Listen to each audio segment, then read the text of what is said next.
It's good. Hey guys, this is TechGuy276. This is my Duke Nukem Forever review.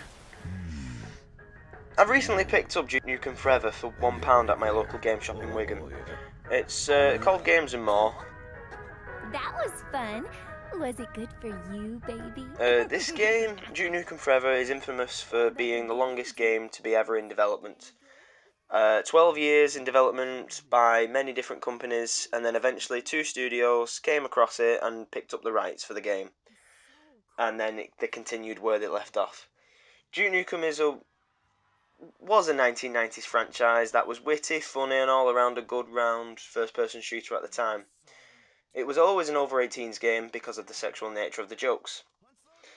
As the time has gone, 12 years have passed, the humour is somewhat mediocre, somewhat lacklustre. I wanted to enjoy this game really much, and I know that the game came out a few years ago and I've recently picked it up, but I know the criticism that it got.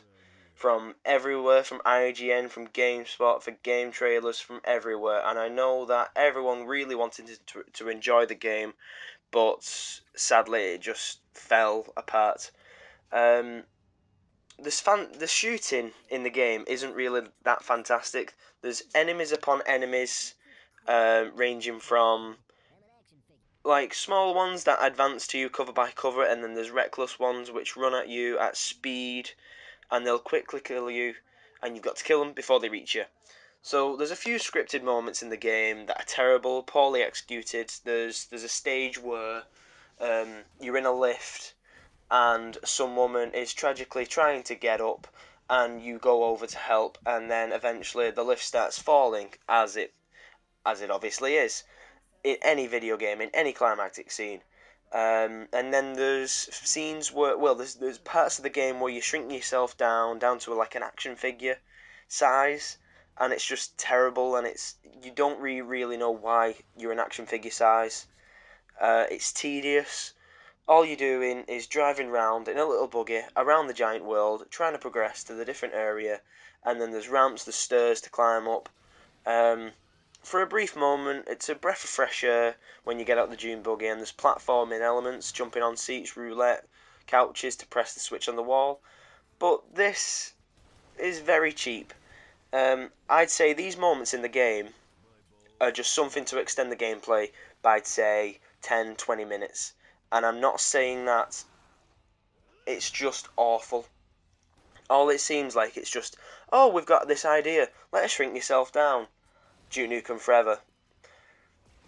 Considering that the game is 12 years in development, I was expecting a little bit better, and due to the reputation of the game, I'm only 22 years old, and during the 1990s, I wasn't allowed to do shooters, so I didn't get the hold on, like, say, Doom and Wolfenstein, and Duke Nukem, Time to Kill, I think the name is. Like, I was more into my platformer games like Banjo-Kazooie, Super Mario 64, Spyro, Crash Bandicoot, all of those, and that's what I loved as a child, and I was never really allowed to pick up an over-18s game or a shooter game based on the shooter nature. I've completed it, and I tried multiple times to enjoy it. I always found myself playing it for half an hour and then getting bored and then coming back to it. Um, I I remember one story when it originally came out that the person who pre-ordered it, when it was originally announced, he decided to go down to GameStop in America, and he decided to pre-order the game. And I heard some news that that guy actually held on to his receipt for that many years, and for the person that has held on to this certificate for that many years, 12 years, and then to get the game, take it home. Obviously, he was excited because he didn't have to pay $40 for a game, but I bet he was very disappointed at the end result. At the end, I'm only going to give this game a 5 out of 10, and that's because we've got Duke back. Obviously, we're not going to receive any more games in the future from him, but the shooting doesn't remind you of anything that's modern, any modern shooters.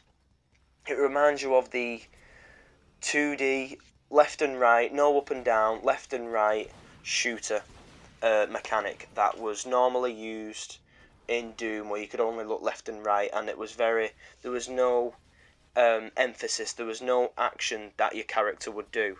It doesn't feel like your character would drag, it would literally just feel like your character was going left and you went left, which it just feels like a 1990s thing that was in shooters at the time.